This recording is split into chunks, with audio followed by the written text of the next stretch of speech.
Hi all, this is Anjali. Welcome to AL Coders. Yes, so this is the platform जहाँ पर आप coding सीखेंगे in different programming languages and आज हम शुरू करने जा रहे हैं with C++ crash course. So 15 days का क्रैश कोर्स है जिसमें आपको C++ के सारे इंपॉर्टेंट टॉपिक्स कराए जाएंगे from the very beginning. Today is day 1 and we will be writing our first C++ program. ये C++ का जो कोर्स है क्रैश कोर्स, ये मैं बेसिकली इसलिए करा रही हूँ क्योंकि इसके बाद we are going to have an extensive practice of data structures in C++. तो उससे पहले अगर आपको C++ आता है आपका ब्रशअप हो जाएगा. अगर नहीं आता है तो आप इस 15 डेज के क्रैश कोर्स से आप C++ उतनी सीख लेंगे जितनी आपको डेटा स्ट्रक्चर्स के लिए ज़रूरत है. Right, so let's begin. What are we waiting for? Before I start the lecture, my name is Anjali Luthra and I have 15 years of experience in software development and teaching. So आज हम शुरू करेंगे C++ से. आप चैनल को subscribe कर लीजिए ताकि जब भी वीडियो आए आपके पास उसकी नोटिफिकेशन आ जाए. और वीडियो देखने के बाद अगर आपको समझ आएगा तो ज़रूर वीडियो को लाइक भी करके जाइएगा and share it with all your classmates, batchmates, whosoever is interested in learning programming. So शुरू करते हैं. अगर आपके पास कोई भी प्रोग्रामिंग बैकग्राउंड नहीं है, आप बिल्कुल अभी अभी प्रोग्रामिंग वर्ल्ड में एंटर हो रहे हो, ठीक है, आपने इससे पहले कोई और प्रोग्रामिंग लैंग्वेज नहीं सीखी है, तब भी घबराने की कोई बात नहीं है. I tell you from the very beginning. Although आज की डेट में सबसे ईजी लैंग्वेज जो है सीखने के लिए वो पाइथन है, but C++ is, you can say, the base. अगर आपकी C++ स्ट्रॉन्ग है तो आप आगे की लैंग्वेजेस बहुत ईजिली सीख लेते हो. और अगर आप BCA, BTech या BSc करते हो इंडिया में, तो पहली लैंग्वेज जो आपको सिखाई जाती है कॉलेज में वो भी C या C++ होती है. तो जिनका सिंटेक्स काफ़ी हद तक सिमिलर है. C++ is a super set of C जहाँ ख़त्म होती है C++ में उसके आगे और बहुत सारे फीचर्स आते हैं, बिकॉज C आपकी प्रोसीजरल लैंग्वेज है और C++ आपकी ऑब्जेक्ट ओरिएंटेड लैंग्वेज है. आप में से अगर कोई C करना चाहता है पहले, तो प्लेलिस्ट का लिंक नीचे डिस्क्रिप्शन में गिवन है, आप वहाँ से कर सकते हैं. ठीक है, सो शुरू करते हैं. सबसे पहली चीज़, हम C++ को डिफ़ाइन ही कैसे करते हैं? हम कहते हैं कि C++ जो है वो एक ऑब्जेक्ट ओरिएंटेड प्रोग्रामिंग लैंग्वेज है.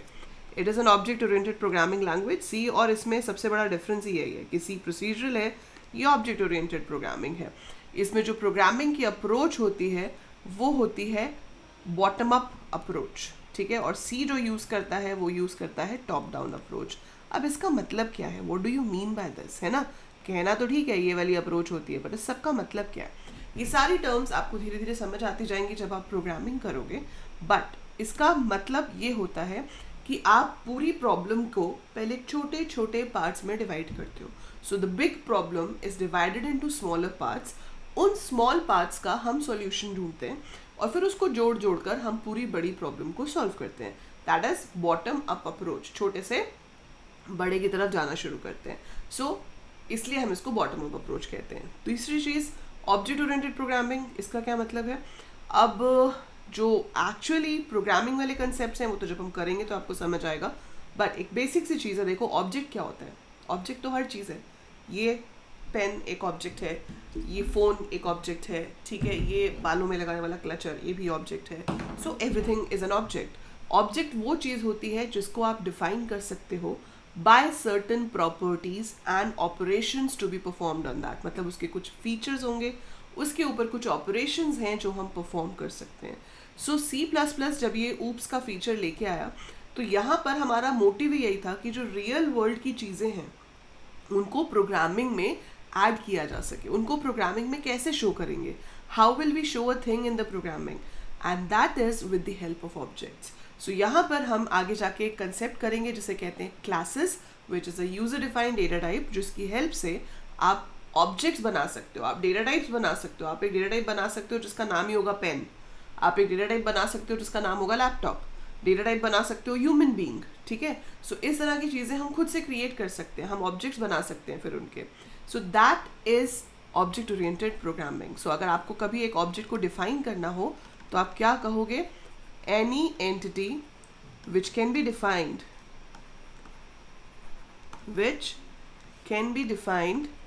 by certain features and operations to perform on those features. ठीक है। सो जो हम उसके ऊपर ऑपरेशंस परफॉर्म कर सकते हैं वो हम इकट्ठे ग्रुप करते हैं और उस चीज़ को ऑब्जेक्ट कहते हैं। जो इसकी जनरल डिस्क्रिप्शन होती है दैट इज़ कॉल्ड क्लास। जैसे कि अगर आपके पास पेन है तो पेन तो एक क्लास हो गई। अब पेन तो मेरे हाथ में भी है, पेन आपके पास भी होगा, मेरे पास 4 पेन और पड़े हैं, तो हर पेन क्या है, एक ऑब्जेक्ट है। So every individual pen is an object of the class pen, क्योंकि सबके फीचर्स क्या होंगे कि कौन से कलर की इंक है, जेल पेन है, बॉल पेन है, ठीक है, देन कितना लेवल है इंक का उसमें, something like that, those can be the features. Operations क्या हो सकते हैं, write with the pen, discard the pen, use the pen, those can be the operations which you can perform. तो आप अपने आसपास किसी भी चीज़ को सोच लो, किसी भी चीज़ को, और मेरे को कमेंट में लिख के बताओ कोई भी 3 ऑब्जेक्ट जो आपके दिमाग में आते हैं सबसे पहले। So in comments you going to write any 3 objects which come to your mind first, right. और आप क्या उसको प्रोग्रामिंग में रिप्रेजेंट कर पाओगे, कुछ फीचर्स की हेल्प से, कुछ ऑपरेशंस की हेल्प से, right. Think about that. So C++ is an object oriented programming, but इस लेवल की थिंकिंग पे हम थोड़े दिन बाद पहुंचेंगे। आज हम सिर्फ ये देखेंगे कि इसका इंटरफेस कैसा होता है, how do you write a program. क्योंकि प्रोग्राम वर्ड का मतलब क्या होता है, set of instructions given to the computer to perform a task, है ना। एक टास्क आपको करवाना है। अब कंप्यूटर तो बेचारा बेवकूफ़ है, उसको कुछ नहीं आता, ठीक है, it doesn't know anything. We need to give instructions to get the work done. आप जो भी काम करते हो उस हर चीज़ के पीछे एक प्रोग्राम होता है, ठीक है। अभी देखो यहाँ पे ये आपको दिख रही है पेन का साइन, मैंने इस पर क्लिक किया, then I click on a colour, है ना, और फिर मैं यहाँ पर लिखती हूँ set of instructions to accomplish a task. अब एक बहुत छोटी सी चीज़ थी कि मैंने वहाँ पे क्लिक करके कलर को चेंज किया और अब जो मैं लिख रही हूँ वो उस कलर में आ रहा है। इसके पीछे भी प्रोग्राम है ना, इसके पीछे भी सेट ऑफ इंस्ट्रक्शंस हैं जो उसको बताएंगी कि किस तरह से हमें पेन का कलर चेंज करना है, और इतने सारे कलर्स में से किस पे क्लिक हुआ उसके बेसिस पे डिसाइड होगा। So everything is coded. आप जो भी काम कंप्यूटर पे कर रहे हो किसी ना किसी ने उसके लिए पीछे प्रोग्रामिंग की हुई है। अब आप प्रोग्रामिंग सीख रहे हो ताकि आप भी ऐसे सॉफ्टवेयर्स बना सको। तो जब आप प्रोग्रामिंग सीख जाओगे आप भी ऐसे एप्लीकेशन सॉफ्टवेयर्स क्रिएट कर पाओगे। बट अभी हर चीज़ के लिए स्टेप्स होते हैं। इंग्लिश सीखने के लिए भी पहले स्कूल में ABC सिखाई जाती है ना। ये तो है नहीं कि सीधे बैठ के एसेज लिखने बैठ जाते हैं। सो कोई भी लैंग्वेज हो, चाहे वो इंग्लिश हो, हिंदी हो, व्हाटएवर, सबसे पहले आप उसकी वर्णमाला सीखते हो। आप सीखते हो कि अच्छा ठीक है ये अल्फ़ाबेट्स हैं जो हम इसमें यूज़ करते हैं, फिर हम 2 लेटर वर्ड्स बनाते हैं, फिर 3 लेटर वर्ड्स बनाते हैं, है ना, और उसके बाद फिर एक सेंटेंस बनाना शुरू करते हैं, फिर कॉम्प्लेक्स सेंटेंस बनाते हैं, फिर उसमें बहुत सारी चीज़ें आती जाती हैं, प्रेपोजिशन आ गया, कंजक्शंस आ गई, इतना कुछ, टेंस, फिर जाके एसेस की बारी आती है। सिमिलर वे जब आप प्रोग्रामिंग सीखते हो तो आप ये एक्सपेक्ट नहीं कर सकते कि एक दिन में या 1 घंटे में आपको C++ आ जाएगी। You might find many tutorials और वीडियोस कि भैया 4 घंटे में C++ सीख लो, 2 घंटे में ये कर लो, 1 घंटे में हम आपको सॉफ्टवेयर डेवलपर बना देंगे। ऐसा नहीं होता है। You have to put in your efforts and you have to go step by step, ठीक है। Although it is a crash course but still I will try my level best कि आपको जितने डिटेल में मैं करा सकूँ उतनी डिटेल में वो सारे बेसिक्स मैं आपके कवर कराऊंगी। लेकिन आपको पेशेंस रखने हैं और प्रैक्टिस करनी है। सो ये दोनों चीज़ें बहुत ही इंपॉर्टेंट हैं, ठीक है। सो हम शुरू से शुरू कर रहे हैं, धीरे धीरे हम बिल्डअप करते जाएंगे। तो सबसे पहली चीज़ आप सीखेंगे कि C++ में बेसिक प्रोग्राम लिखने के लिए चाहिए क्या होता है। उसके बाद हम उसमें और चीज़ें ऐड करते जाएंगे। तो छोटे छोटे प्रोग्राम्स जब बनाने आ जाएंगे, so at a later stage you will be able to make software as well, है ना। सो सबसे पहली चीज़, program is a set of instructions to accomplish a task, ठीक है। अब कोई ना कोई लैंग्वेज चाहिए। कंप्यूटर को सिर्फ एक लैंग्वेज समझ आती है, वो है मशीन लैंग्वेज। कंप्यूटर सिर्फ बाइनरी लैंग्वेज समझता है जो कि 0s and 1 की लैंग्वेज है, जो हमको समझ नहीं आती है, ठीक है। So computer understands only this, but we have obviously we have made it. हम ह्यूमंस नहीं बनाई है, बट आपको अगर अभी सीखनी पड़े तो आपके लिए बहुत डिफिकल्ट होगी। तो आप सीखते हो कोई ना कोई हाई लेवल प्रोग्रामिंग लैंग्वेज, जिसमें से C++ एक है, ठीक है। बट ये कंप्यूटर डायरेक्टली तो समझता नहीं है, तो हमें चाहिए होता है एक ट्रांसलेटर जो उसको ट्रांसलेट करेगा मशीन लैंग्वेज में, और फिर मशीन लैंग्वेज उसको एग्जीक्यूट करेगा कंप्यूटर। 2 तरह के ट्रांसलेटर होते हैं। C++ जो यूज़ करता है उसको हम कंपाइलर कहते हैं। सो कंपाइलर का मतलब है कि वो पूरा C++ प्रोग्राम एक साथ रीड करेगा और उसके बाद वो उसको ट्रांसलेट करेगा मशीन लैंग्वेज में। दूसरा जो होता है दैट इज़ इंटरप्रेटर, वो लाइन बाय लाइन करता है, compiler does it as a whole. C++ uses a compiler. ठीक है. प्रोग्राम्स किसी भी लैंग्वेज में लिखो हमेशा एक फ्लो में चलते हैं, इनपुट प्रोसेस आउटपुट. आपको कुछ वैल्यूज इनपुट लेनी है, प्रोग्राम को कुछ डेटा हम देंगे, उसके ऊपर वो कुछ कैलकुलेशंस करेगा और उसके बाद वो रिजल्ट देगा.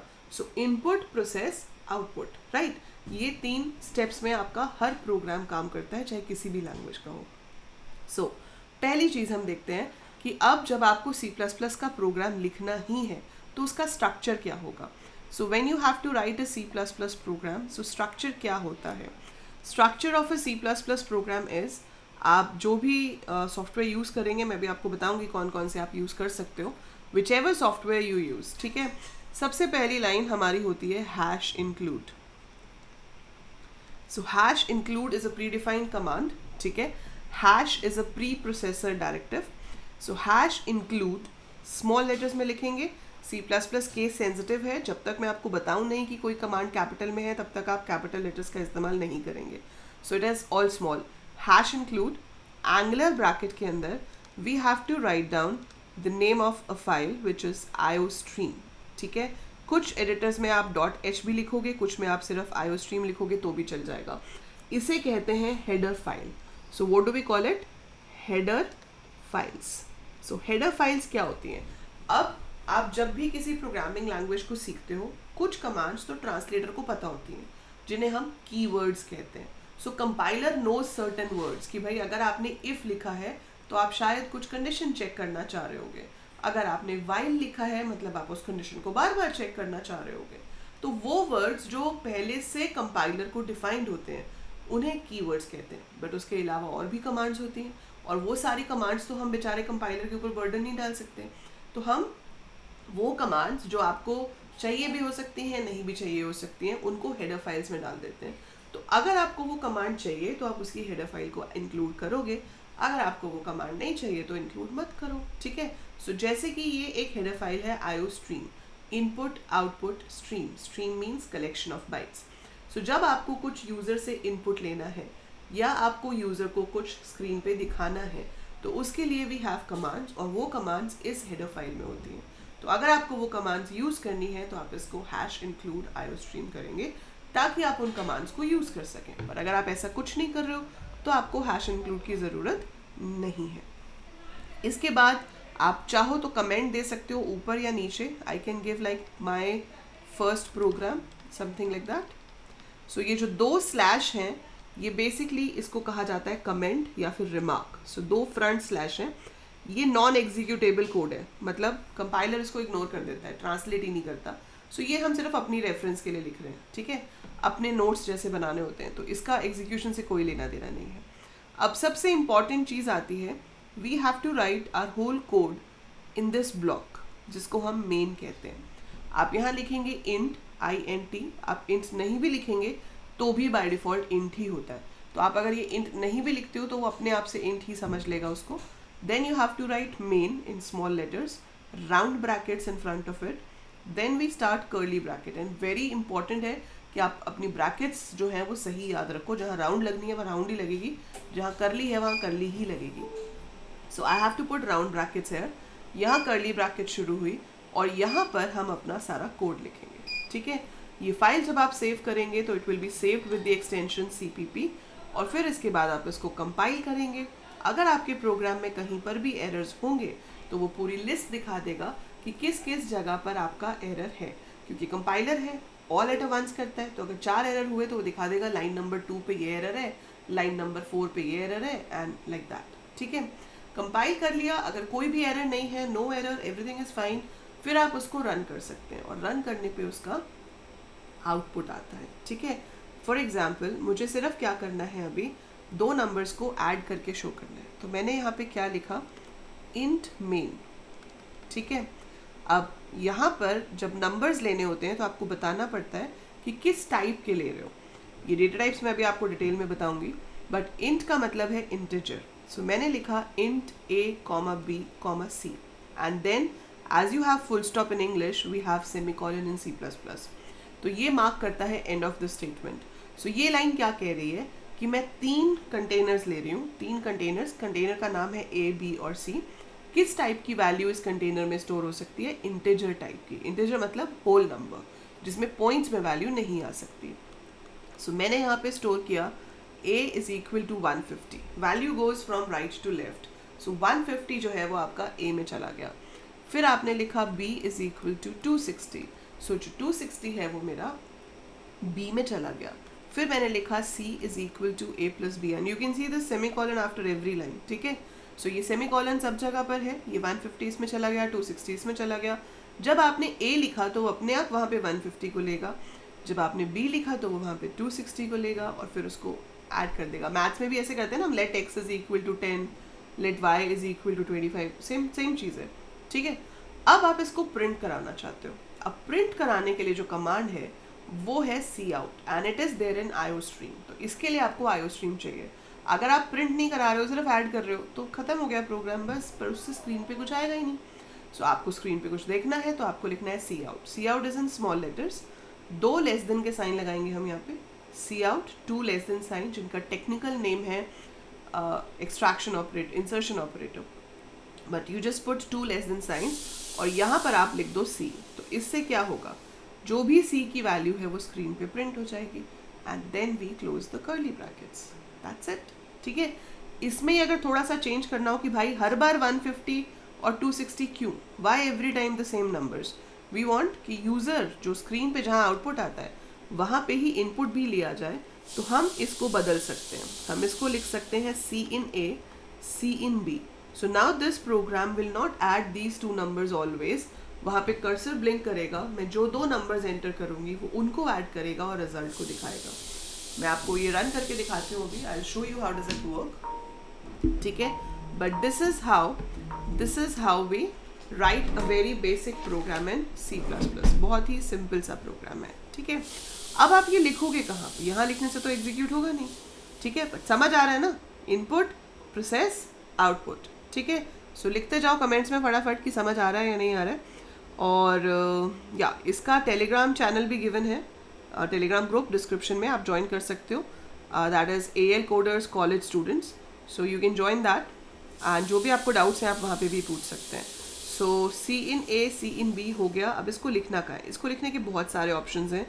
काफ़ी कॉलेजेस और स्कूल्स में टर्बो यूज़ कराते हैं, टर्बो C++। सो ये बहुत ही ट्रेडिशनल तरीका है, मतलब आप मानोगे जब मैंने सीखा था, अब 15 साल का तो एक्सपीरियंस पढ़ाने का हो गया, तो सोचो सीखा कितने साल पहले होगा, कम से कम 18-19 साल पहले जब मैंने C++ सीखी थी, तब भी हम टर्बो में काम करते थे। अभी भी टर्बो यूज़ होता है, आप चाहो तो कर सकते हो, ठीक है। सो ये आप टर्बो पे जाके टर्बो को डाउनलोड कर सकते हो, ठीक है। पर ये सारा विंडोज़ के लिए है भाई, मैक के लिए टर्बो होता है। I have not used turbo in my MacBook actually पर आप यहाँ से डाउनलोड कर सकते हो, ठीक है, और इसको रन कर सकते हो। So this is turbo C++, so we can download and execute our programs on this. So बहुत ही सिंपल है इसको रन करना, मैं आपको करके दिखा देती हूँ। So let me download this. So ये देख रहे हो आप यहाँ पे, ये डाउनलोड हो गया। एक्चुअली इसको इंस्टॉल वगैरह नहीं करना पड़ता, ये बहुत ही ईजी होता है। सो अगर आप इसको ओपन करते हैं, if you open this, so turbo C 3.2 है, इसे ओपन किया, ये मेरे में नहीं चलेगी, बट मैं यहाँ से चला के देखती हूँ। सो अदरवाइज़ अगर आप विंडोज़ में कर रहे हो तो आप यहाँ से इसको इंस्टॉल कर सकते हो, but I am going to go in this, I am going to turbo C folder, और इसके अंदर ये बिन फोल्डर है। बिन के अंदर टर्बो C++ नाम की फ़ाइल मिलनी चाहिए आपको। नहीं, ये सारी exe फाइल्स हैं, ठीक है। So I can't run this on Mac, तो येस आप विंडोज़ पे चला सकते हैं इसको, पर मैकबुक में करने का ये नहीं है कि हम मैकबुक में कर ही नहीं सकते, हमारे पास बहुत सारे तरीके और हैं। So we have number of other ways to do this. So DOSBox, again DOS is based on Windows, so we can do it है, बट मैकबुक में हम GCC कंपाइलर यूज़ करते हैं। सो अगर आपके पास मैकबुक है या लिनक्स है तो आप GCC कंपाइलर यूज़ कर सकते हो, ठीक है। अगर आप ये सारे कंपाइलर्स के झंझट में नहीं पढ़ना चाहते हो तो सबसे सिंपल तरीका जो है वो है VS code, visual studio code, हम वो यूज़ कर सकते हैं, और या आप कोड ब्लॉक यूज़ कर सकते हो, आप डेव C++ यूज़ कर सकते हो। सो बहुत सारी ऑप्शंस हैं। So there is a software called code block for Mac, let's say. So you can download this और इसके अंदर आप काम कर सकते हो, ठीक है। आप अपना देव C++ एक सॉफ्टवेयर है, वो डाउनलोड कर सकते हो, उसमें काम कर सकते हो, ठीक है. सो if I download the latest version of code block and I can definitely right my code in this. So which ever you use, देखो एग्जीक्यूशन सेम रहेगी, एग्जीक्यूशन पे कोई फ़र्क नहीं होगा, चाहे आप कोई सा भी यूज़ करो, आपका कोड सेम रहेगा, ठीक है. सिर्फ ऑप्शंस क्या चेंज हो जाती हैं, interface the way it looks वो डिफरेंट हो जाता है. अदरवाइज कोड वही लिखना है, उसके बाद वही कंपाइल पे क्लिक करना है ताकि आपका कोड कंपाइल हो जाए, और उसके बाद आपको रन पे क्लिक करना है ताकि आपका कोड रन हो जाए, ठीक है. So that is how we work on it.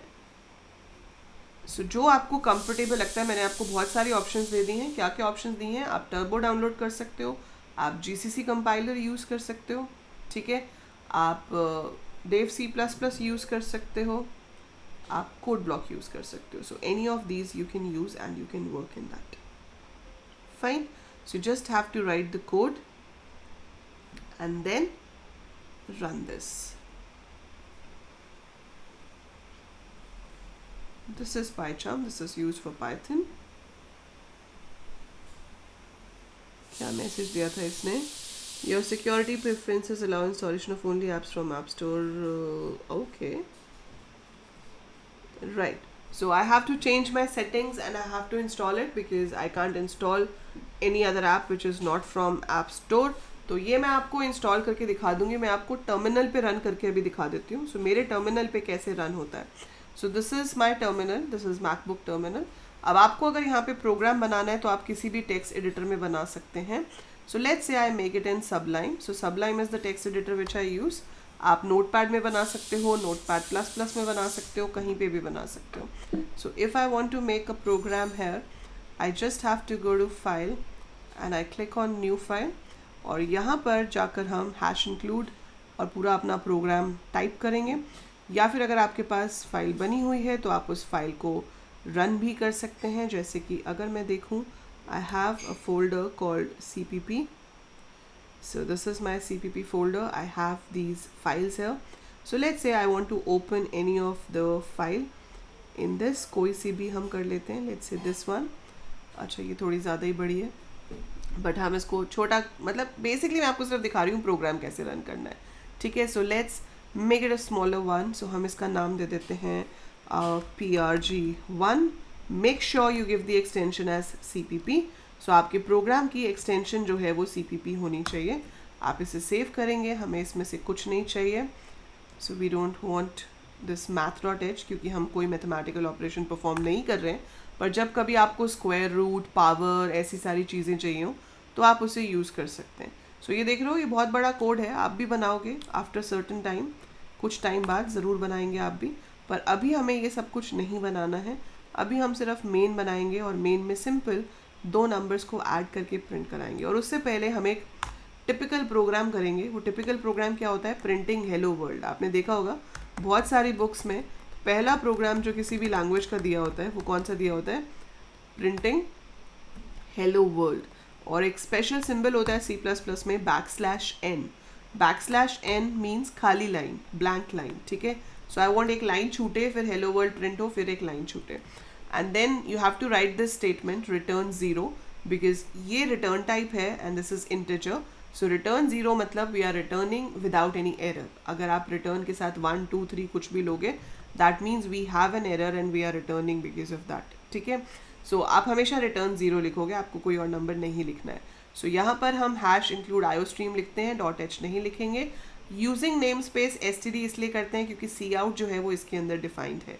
अगर आप टर्बो में कर रहे हो तो आपको ये लाइन लिखने की ज़रूरत नहीं पड़ेगी. सो ये GCC कंपाइलर में लिखनी पड़ती है, हर जगह लिखने की ज़रूरत नहीं है, ठीक है. Now this is your code, this is your very basic code जो हेलो वर्ल्ड प्रिंट करेगा. प्रोग्राम हमने लिख लिया. अब इसको ओपन करेंगे हम टर्मिनल में. सो ये टर्मिनल है मेरा, इसका साइज़ मैं बड़ा कर लेती हूँ. सो आप ये चीज़ अपने कमांड प्रॉम्प्ट पे रन कर सकते हो, ठीक है. सो यहाँ पे जाएंगे हम GCC कंपाइलर से. अगर आपको रन करना है, as you can see I am in the same folder. मैं डेस्कटॉप पे CPP फोल्डर में हूँ. सो मेक श्योर आप उसी फोल्डर में हो जहाँ पर आपको प्रोग्राम को रन करना है. लेकिन अगर आप टर्बो में, कोड ब्लॉक में काम कर रहे हो तो आपको ऐसा करने की ज़रूरत नहीं पड़ेगी. आने वाले लेक्चर्स में मैं आपको सारे के सारों में रन करके दिखाऊंगी कि किस तरह से आप कोड ब्लॉक में रन कर सकते हो, किस तरह से आप VS कोड में रन कर सकते हो। बट आज हम कर रहे हैं कि टर्मिनल पे GCC कंपाइलर के साथ कैसे रन करना है। सो हम लिखेंगे G++ या GCC depending upon the version you have.